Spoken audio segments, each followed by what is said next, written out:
Selamat pagi Tuhanku, salam selamat pagi Bapak Ibu dan anak-anakku yang dikasih dalam nama Tuhan Yesus.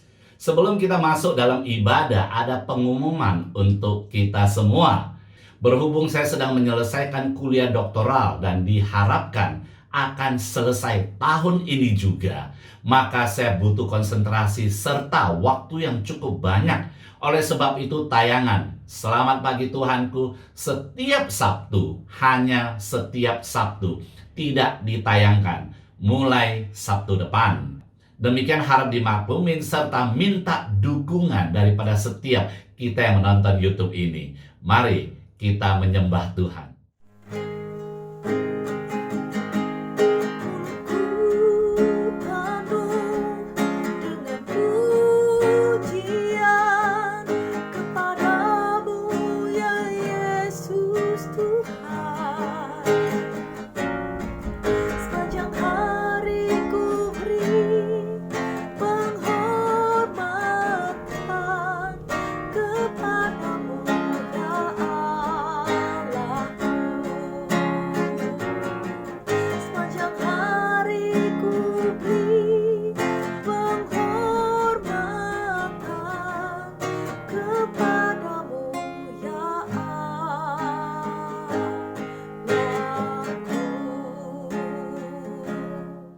Haleluya. Saudara yang dikasih dalam nama Tuhan Yesus, pagi hari ini saya berbicara tentang Tuhan tidak pernah meninggalkan umatnya. Sebelum Yesus terangkat ke surga, Yesus pernah berpesan dalam Kisah Para Rasul 1 ayat yang ke-5. Di situ dikatakan, sebab Yohanes membaptis dengan air, tetapi tidak lama lagi kamu akan dibaptis oleh Roh Kudus.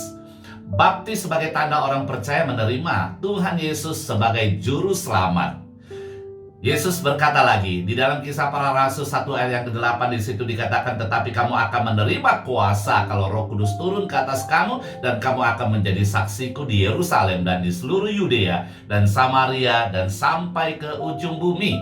Ayat yang ke-9 di situ dikatakan, sesudah ia mengatakan demikian, terangkatlah ia disaksikan oleh mereka dan awan menutupnya dari pandangan mereka.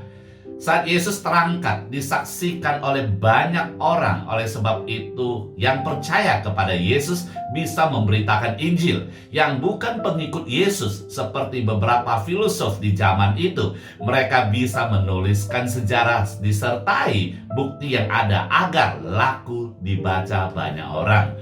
Setelah Yesus terangkat dalam kurun waktu 10 hari, maka apa yang dikatakan Yesus, yaitu Roh Kudus, benar-benar tercurah di Yerusalem, melawat murid-muridnya. Apa yang saudara pelajari pada pagi hari ini? Yang pertama, Tuhan selalu datang pada umatnya. Anda tidak perlu mencarinya di gunung ataupun di laut.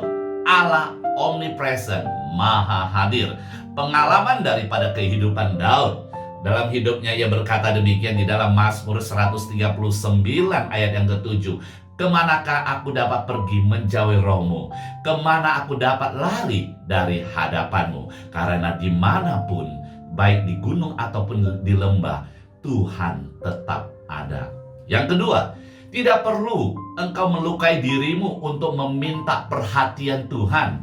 Yesus pernah berkata, mintalah maka akan kuberikan. Tercatat di kitab 1 Raja-Raja 18 ayat yang ke-28. Maka mereka memanggil lebih keras serta menoreh-noreh dirinya dengan pedang dan tombak, seperti kebiasaan mereka, sehingga darah bercucuran dari tubuh mereka. Inilah yang dilakukan oleh Nabi Baal.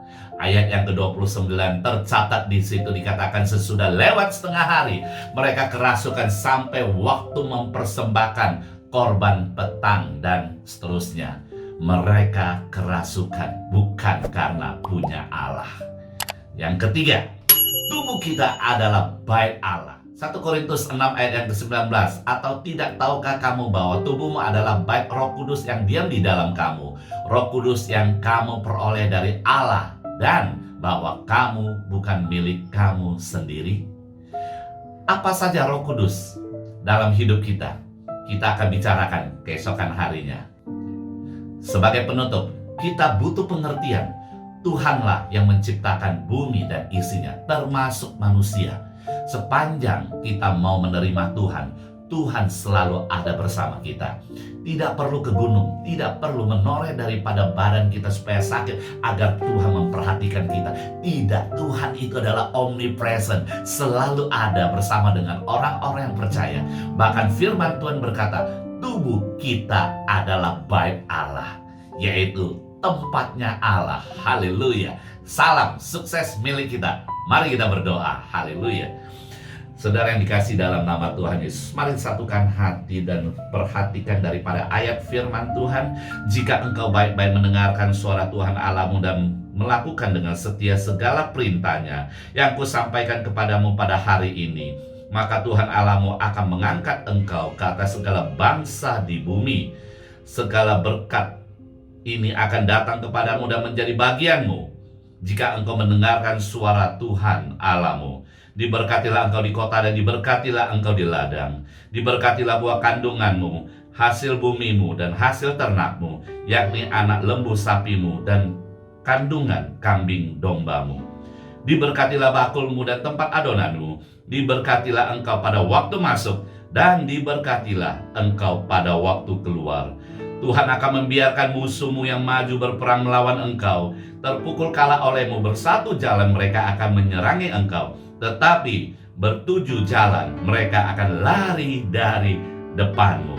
Kekasih-kekasih Yesus, terimalah berkat yang berlimpah-limpah daripada Allah Bapa dan kasih sayang daripada anaknya Tuhan Yesus Kristus, serta persekutuan yang manis dengan kuat kuasa Roh Kudus mulai pagi hari ini hingga Maranatha, bahkan sampai selama-lamanya. Yang percaya dan diberkati, mari kita sama-sama katakan amin. Terima kasih, Tuhan Yesus berkati.